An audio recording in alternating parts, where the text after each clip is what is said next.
Good evening, good afternoon, or good morning, depending on where you're watching. As we know, we have an international audience. My name is Mike Krupa, and I am your friendly neighborhood host of the Votum TV Heretics podcast, where we love to talk to people who have a dissident opinion, especially from the West, and present it to our audience on the international stage, and especially our Polish watchers. As we know, the typical Kowalski here in Poland needs to hear things that he doesn't hear on the regular tube, the television, or in the newspapers. So we're very happy to have today with us the great Laurie Spencer. Now, you have a fairly brief bio of Laurie in the description box, but I will read a more expanded one here for you. So Laurie is a radio personality and journalist. She's the American correspondent for Maverick News. She also currently co-hosts the Strange Bedfellows podcast on the U.S. Tour of Duty Network. By the way, that's the same network that Scott Ritter does his usual program. So Laurie is well connected, so to say. Laurie is a veteran reporter and anchor with more than 35 years of experience in print and broadcast newsrooms. Her work has appeared in numerous daily and weekly newspapers, magazines, and online news portals, including Yahoo News, Counterpunch, Truth Out, This Can't Be Happening, and Op-Ed News. She can be seen regularly as guest commentator on The Kim Iverson Show and the mother of all talk shows with the great George Galloway from the United Kingdom. We all love George. Laurie is also, and this is how I came to know Laurie on Twitter, thanks to her great threads. She is a JFK historian who has devoted decades to study of John F. Kennedy's presidency and is currently a volunteer on the 2024 presidential campaign of Robert F. Kennedy Jr. All the links to Laurie's essentials are in the description box. Give her a like, give her a follow on Twitter. Laurie, how are you doing this morning, in essence, out there in good old Oklahoma? It's a stormy morning. Good morning, Mike. Good morning. We had 11 tornadoes here in Oklahoma yesterday. It's springtime in Oklahoma. It's just what we do. This is Tornado Alley. And tonight we've got big storms this morning. If they flash a tornado warning, or if the lights go out or my internet goes out, guys, I just wanted to warn you that we've got very severe weather in the area. But for now, we're good. We're connected. So here I am talking to you in Poland, all the way from Oklahoma. Indeed, the beauty of technology. So it's twister season, in essence, in Oklahoma. But we're seeing storms not only in the natural world, but we're also seeing storms in the political world, and not only on the geopolitical stage, but a lot of interesting developments are taking place in the United States. I want to head right into it. Laurie, you mentioned in one of our correspondences that in 2008, you had a love for Ron Paul, who I interviewed recently on our podcast, but you were also trying to get RFK Jr. To run then. If you could bring us some background, and then we'll deep dive into the current situation with RFK. But it seemed that you were prophetic in 2008, and who knows, in a parallel history, a Ron Paul RFK ticket. Wow, that'd be something beautiful. Awesome. Yeah, I was kind of dreaming of something like that back in 2008, actually. Well, you probably can't see, but on my wall, I have a couple of pictures from back then of me and Bobby Kennedy. Like this is 2007, 2008.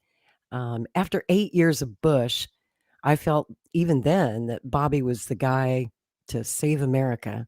And so I was part of a draft Kennedy campaign and pestered the hell out of him to try and get him in the 2008 race. But the time, looking back, the time just wasn't right for Bobby. His kids were still pretty young, considering how he lost his father and grew up in a family of 11 kids. He had 6 kids, and he really wanted to be there for them, which I totally respect. I think that was the right choice at the right time for all the right reasons. And, also the momentum of Barack Obama. If you remember what it was like in 2008, they held Obama up as the second coming of JFK. Of Jesus, in essence. Of Jesus. And Jesus, too, yeah. I'm not even sure that a Kennedy could have competed with that. So I don't think he was willing to challenge Obama or Hillary Clinton in 2008 because he's a longtime friend of Hillary's. He endorsed her 3 times. Which I wasn't real happy about, to be honest with you. But Bobby and I don't agree on everything. We agree on most of the big stuff, though, and that's what's important. But I feel like now the time is right. His kids are grown. His only Democratic challenger is the president of the United States, the least popular president that we've seen in more than 40 years since Jimmy Carter. Um, I think he's got a really good chance if we have a fair primary system. I think he could overpower Joe Biden quite handily next year. I hope he does. So I'm a volunteer on the campaign. I was first on board. Couldn't wait to do this. I've been waiting since 2008. So now that he's ready, I'm ready. Let's go. Let's win. Well, it really is a historical moment if you consider also that this year we're going to have a fairly big anniversary of the assassination of his uncle. Yeah. And what I've noticed as I've researched into him, because during COVID, I heard of the Children's Defense Fund. I would look on the website. I knew he was crusading against all the BS with Bill Gates, the lockdowns, and so on. That made an impression. A lot of people in Poland also took notice that, hey, there's a Kennedy here. And usually, the Kennedy family is known for mostly, well, I'm not talking about Bobby and JFK, but the latter, so to say, family. They go with the flow. They even published that letter that, hey, he's the black sheep of the family. He's going a little bit nutty over there. He's going to cost lives and so on. And I've noticed that he's been, over the years, as I traced his political activity, he's been red-pilled in many respects, which is a good thing. And I read this interesting article, chat. If you can check the Tablet magazine, the title of the interview is called "The RFK Tapes."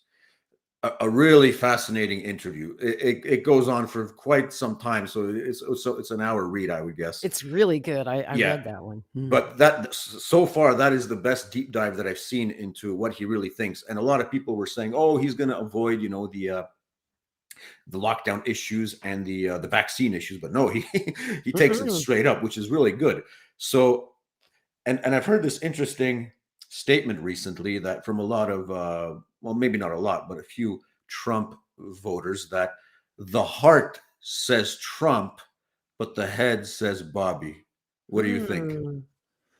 I think that would be very wise for them to consider Kennedy. Mm-hmm. And I must tell you that the Libertarian Party, I've been a Libertarian for 27 years. I left the Democratic Party in 1996 because of the Clintons. The Clintons and their ilk destroyed the Democratic Party. I was a Kennedy Democrat all my life, from the time I was a child. And I felt that those ideals had been lost in the Democratic Party. So I left a long time ago.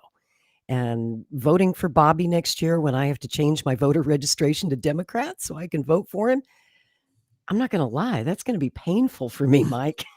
It's really going to hurt. First time I voted for a Democrat in 27 years, but I vote for the person, not the party. And in 2016, I supported Trump wholeheartedly because I wasn't very impressed with Gary Johnson, the Libertarian nominee. Yeah. I I I wanted to like Trump. I wanted Trump to be everything that he promised to be, to take on the deep state, to, free the JFK files. That came up on Trump's watch. He let us down. He let me down on Syria. He let me down on Assange. He had Julian Assange arrested and then refused to pardon him when he had opportunities to do so. Trump let me down during COVID when he locked down the country, when he didn't fire Dr. Fauci, he didn't fire Francis Collins, when he hired representatives from Big Pharma to be in his administration, guys like Scott Gottlieb and Alex Azar. So I could go on. And Trump also let me down on Russia. One of the reasons that I supported Trump in 2016 was that Hillary Clinton was going to take us to World War III with Russia. I wanted peace with Russia, and that's what Donald Trump was saying he was going to do. And then he gets elected and he turns around and ramps up the Cold War rhetoric and starts sanctioning the hell out of Russia and arming Ukraine to the teeth. And they impeached him for it because he wasn't giving enough money and weapons to Ukraine, but he was still arming Ukraine. And, I'm glad that someone else has come along because I wasn't looking forward to another matchup between Biden and Trump And I know I'm not alone. Most Americans agree with me. They were begging for some other third option or a viable candidate, and Bobby Kennedy is that man. I think to a lot of the Democrat establishment, he's sort of like the Spanish Inquisition from Monty Python. Nobody expects Bobby Kennedy to all of a sudden jump into the race, right? But there he is, and he's doing Right. pretty good. I'm seeing polls from about 10 to 14%. I've seen one apparently 20% already among Democrats. Yes, So he's sir. making a pretty strong start. Mhm. But somebody will say, yeah, but anybody would have a strong start against Biden. Well, it's growing, which is a good thing. But going back to Trump in 2016, actually 2015, a little bit of personal history here. When he came down that escalator, made that speech, after a few weeks, and the crowds that I was seeing, I said to a lot of people in Poland, Trump's going to win the presidency. What are you talking about? Trump's Mm. going to win the presidency. It's going to be Jeb Bush against Hillary Clinton. I don't know. You'll see. Mhm. Trump's going to win the presidency. The momentum was Right. building up. I had an interview with a Polish news portal about 3 weeks before the election. And they asked me again, how is he going to win? I said, Wisconsin, Rust Belt, that's the map to victory. I got a lot of thank yous and a lot of sorries after the election, but there was something there. I just, because the timing was perfect. It was what Bannon said at one point. He was providential in the sense that those issues were lying on the street and nobody picked them up. So he gets into the White House, and then the problems begin because, as Scott Ritter said, many of you may recount his discussion with when he was in Washington recently, and they had that anniversary meeting on the INF Treaty, and he Mhm. said, yes, that a person from the administration, anonymous person, said, yeah, we could implement arms control, but what was the term he used? The mid-level bureaucracy will not agree to it. So you come into the White House, you have good intentions, and the mid-level bureaucracy takes over Trump. And I think that's what happened. I don't deny Yeah. he had good intentions, but he just didn't have the cojones to say, you're fired to them. And from what I'm Which is seeing, ironic because the yeah, guy built a career doing The Apprentice where he fired people. exactly. And I think a lot of people on The Apprentice shouldn't have been fired, but a lot of people in the White House should have been fired. That's kind of the Exactly. irony of the situation. But it's obvious that even people who were inside, Peter Navarro, I mean, Doug McGregor, who was in there for some time. Yeah. I had a discussion on my podcast with Darren Beatty from Revolver News. He said the same thing. Mhm. Uh, he was taken over. Unfortunately, there were a lot of forces around him, and he just didn't have the sort of intellectual recognition to know who's on his side, on the side of his agenda, and who's trying to screw him while pretending to be MAGA. But from Bobby seems to me a guy who really will get in there with a political minigun and just rip things apart because he's And proven. actually drain the swamp. Yeah, Yeah. exactly. And I think he does have it in his bones and in his blood, that tradition of Kennedy Democrat populism, that there are forces arrayed against you that you have to take over. So from what I'm seeing right now, and I hope he keeps up this pace. Hmm. He does have more fortitude and courage than Trump. From your personal experience, what do you think? Well, my personal experience with Bobby is a whole other story because Okay. when I was talking to him about running for president back in 2008, he was a pretty different guy back then. He was what you'd call a good Democrat. He endorsed the orthodoxy of the Democratic Party. Like I said, he was endorsing Hillary Clinton and didn't endorse Barack Obama until after the convention when Obama was nominated. He was kind of slow to get on the Obama train, and he was loyal to Hillary. But some of his past positions I vehemently disagree with. I'm not going to lie. But he's evolved through the years. I guess you could say he's been red pilled on a few things. And I'll tell you a personal story about that. Back in 2008, I saw Bobby in Dallas, and he was speaking at a hotel very close to Dealey Plaza, where President Kennedy was shot. Now, as far as I know, Bobby had never been to Dealey Plaza, had never visited that place. Kennedys usually just didn't go visit places like that. So I brought the subject up in conversation, and he was very unwilling to discuss the assassination of his uncle. He didn't want to talk about any conspiracies. And then soon thereafter, I became friends with Paul Schrade. If you know who Paul Schrade is, Yes. he was a former labor organizer on the Kennedy campaign in 1960, then again in 1968, was working with the farm workers and Cesar Chavez, and was very close to Bobby, very good friend of Bobby's on that campaign. And he was in the Ambassador Hotel kitchen when the shots rang out, and he took a bullet to his head Yeah. and survived, made a full recovery, and spent the rest of his life trying to get to the bottom of what actually happened to Senator Robert Kennedy that night at the Ambassador Hotel. Paul came to believe that Sirhan Sirhan did not shoot Senator Kennedy. Now, Paul believed that Sirhan shot him. Sirhan shot like 5 people in the room. Paul was one of the 5. And he was trying to reach out to the Robert Kennedy family to bring them evidence that showed that Sirhan was not guilty. And pretty much every member of the family slammed the door on his nose, including Robert Kennedy's widow, Ethel. Most of their children didn't receive him or his information warmly, even though he was a close, trusted friend and confidant of their dad. There was this thing in the Kennedy family where they just wouldn't confront anything other than the official version of events. They endorsed the Warren Commission's findings on the JFK assassination publicly, completely. They believed that Sirhan Sirhan was guilty of the murder of Robert Kennedy. And it's my understanding that that was because of Ted Kennedy, that was his wish. And as long as Teddy was alive, the family was going to stay quiet about such things. Right. So Paul Schrade reached out to me and said, "Hey, can you get this information package to Bobby about his father's murder?" And I said, "Dude, it doesn't look hopeful because he really doesn't want to talk about this, but I'll try."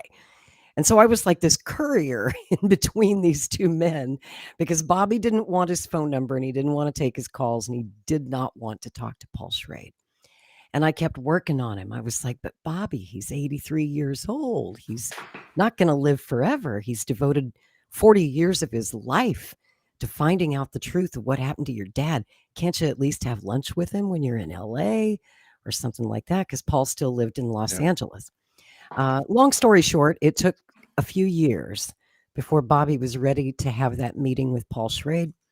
But once they finally sat down together and they talked, and Bobby looked at the autopsy and he listened to the Brzezinski recording and looked at the evidence. He's a good lawyer. Yeah.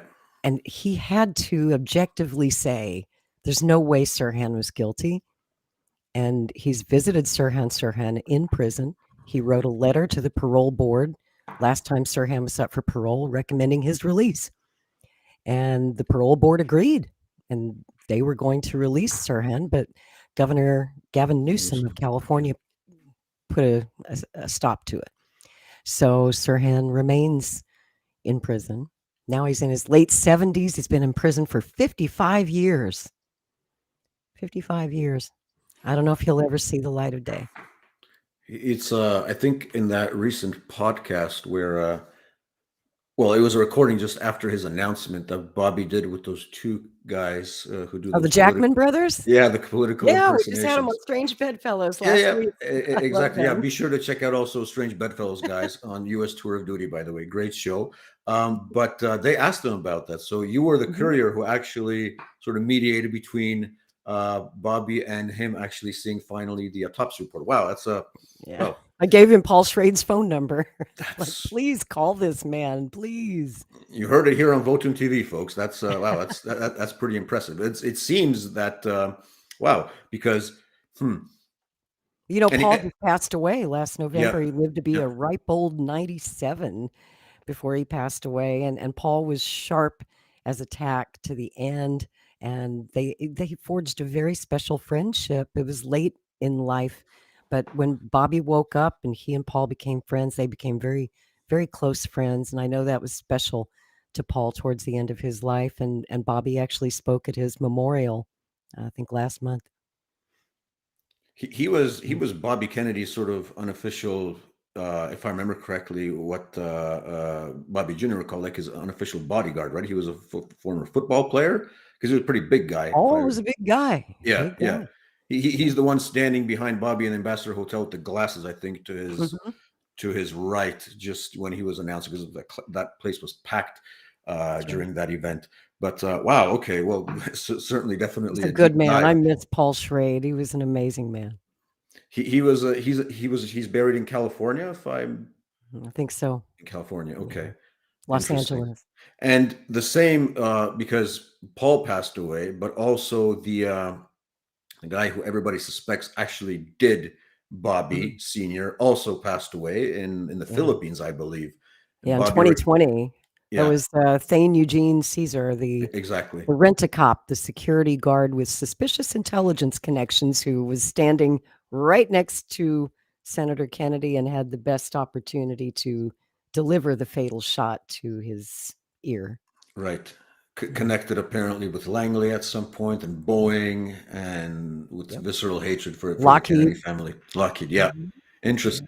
Um, How is the organization of the campaign looking, Lori? I mean, obviously, if you want to tackle the Democrat machine, especially, I think because everybody says, "Oh, this is going to be a historical election," but I take caution with that because everybody says every election's historical, but this one I think is really going to be historical. Like this is Mhm. finally the one, right?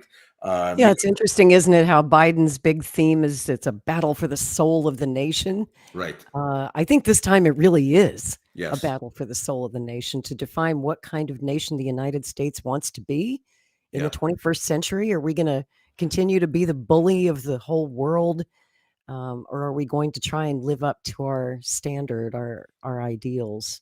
You're on the precipice, Mm. basically. You're on the Yeah, precipice, and it feels like it. things definitely need to change. How would you assess the ground game going right now in the campaign and the organizational structures? You're seeing it as a volunteer. That's Mm. obviously something you're going to have. What's your assessment going forward of how well the organization of the campaign is going? Well, it's just now getting off the ground, Hmm. and so it's pretty chaotic here in the beginning. And a lot of it is just, they're giving volunteers a lot of leeway. We don't feel like we're being micromanaged. They're pretty much just saying, go out there and spread the good word. And so we're kind of doing a lot of this on our own. There's been a lot. Our main focus right now is fundraising, Right, and we're doing phone banking and trying to raise funds because we're up against a machine that's got a hell of a lot more money than we do. Bobby is not going to take a lot of corporate money like other candidates. So this is going to have to be funded by the people. right. And every $5 and $10 donation really does count in a campaign like this one. And it's going to come from the grassroots. So that's what we're really focusing on now. How does because if you were to get register as a Democrat again, how do the primaries look, particularly Democratic primaries in your state, in Oklahoma? Is there a big party machine controlling the situation? Is it more grassroots? How would you assess going forward the ground game in Oklahoma, particularly as it relates to the Democratic primary? Well, I gotta tell you, here in Oklahoma, the Democratic Party does not have much power. We've been a solidly red state since the 80s. This is Trump country. Right. But as far as the Democratic primaries go, I think that Bobby has a really good chance of carrying our state. I, People really don't like Joe Biden down here. I'll tell you that much. Even Democrats, Okay. they've had enough of this guy. So I'm guessing in 2016, I didn't look at the maps because Rust Belt was sort of the center of attention for a lot of people. But I'm Mm. guessing there was a lot of Democratic turnover, at least in 2016, Democrats for Trump in your state. Believe it or not, Bernie Sanders won Oklahoma in the Super Tuesday Oh, primary in okay. Right. You're 2016. right. Right. He That I did. That remember. was kind of a surprise, but Hmm. there's always been a pretty strong socialist element here in the heartland in Kansas, Oklahoma.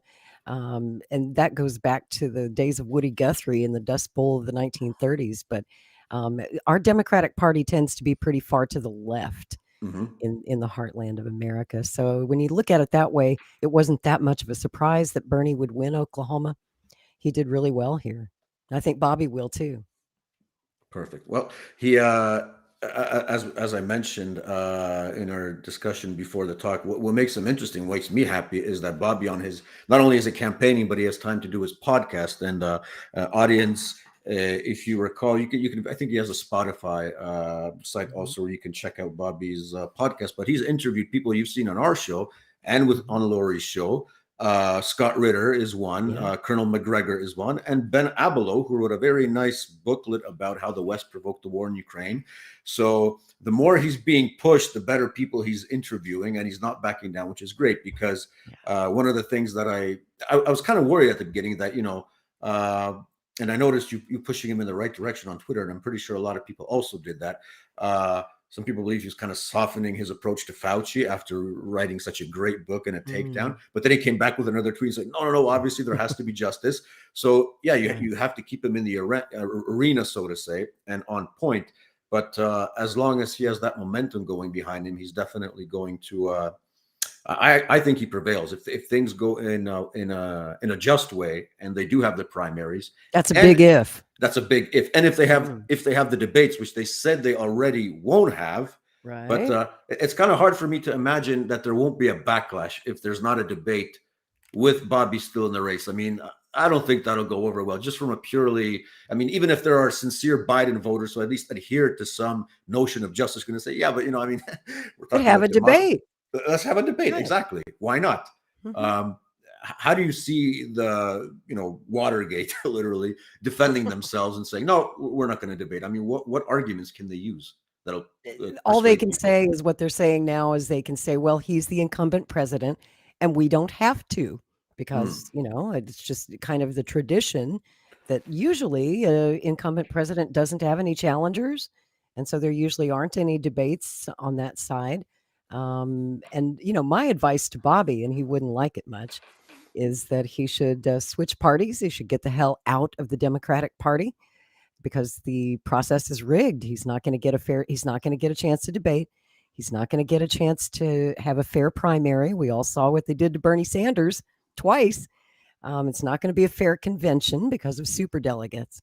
And I feel like if he really wants to win the White House, his values are honestly would be more welcome in the Republican Party today. The Democratic Party today hates Bobby Kennedy and everything that he stands for. He's really not compatible with the Democratic Party of today as it currently stands. I know he wants to restore it to the old Kennedy Democrat tradition. That's an admirable goal. I wish he could do that. I just don't think it's really possible in the Democratic Party. I personally feel like his best path would be to change parties, to become a Republican, then he could debate. Right. Then he would have a much better chance at the nomination because they don't have super delegates in the Republican Party. And Trump is kind of vulnerable Hmm. right now. There are many MAGA Republicans, many that I know, who really like Kennedy, and they're seriously giving him a look and thinking about voting for him, at least in the primaries, if he runs as a Democrat. And if he ran Republican, he might just get the nomination away from Trump. Well, if you're seeing the dynamic which we saw in 2016, maybe not so much in 2020, but I mean, all the old Democratic Party values went in 2016 in essence to Trump. I mean, Right. the whole Rust Mhm. Belt, the former Reagan Democrats, and so on. Exactly. I think even segments of Yeah. what Nixon captured with his campaign in '68. The Southern strategy Yeah. connected with the Northern Catholics and so on. I mean, those were all Democrats, right? But Yep. And two of Trump's, biggest helpers in the 2016 campaign, Steve Bannon and Rudy Giuliani, were both Kennedy Democrats yeah, in their youth. Giuliani grew up idolizing JFK and RFK. That's the reason he wanted to be a federal prosecutor was because of Robert Kennedy. So he idolized Bobby's dad. yeah. And I wouldn't be surprised if some of the old Kennedy Democrats that used to support Trump jump ship and support Bobby. Indeed, and Bannon never even he doesn't hide the fact. In every documentary that we watch, and how he talks about his growing up in Virginia, that Mhm. his whole family were all Democrats because that's where Catholics used to go for their votes. Especially Of the course. ethnics, the Irish, the entire northern and the East Coast. Things have Right. changed, obviously, but yeah, I would agree with that politically. that wouldn't be such a bad move. Maybe not at this stage because that'd be too Mm. surprising. But I mean, going forward, you still have some time before things really begin to move forward. It would be a wise consideration because I think going independent would sort of move him away from the sympathies of a lot of Republicans who, as you said, would say, "No, Bobby, we want you in our tent. We want you here, not outside. Come on in." Yeah, So that's I, right. And I, unfortunately, I mean, I'm an independent too. I wish that an independent could win the right, White House. Unfortunately, it's just not possible because it's hard to get ballot access in all 50 states. It's impossible to get on a debate stage when you're third party or independent. That's all rigged. I mean, it's pretty much rigged in favor of the two-party system, which is why our good friend, Dr. Ron Paul, even though he's a libertarian in his heart, he had to run with the Republican Party and be in right. the Republican Party in order to win elections. And I'm afraid, sadly, that is still the case. If he was going to run with one of the two parties, I strongly feel he would have a more fair shake in the Republican Party.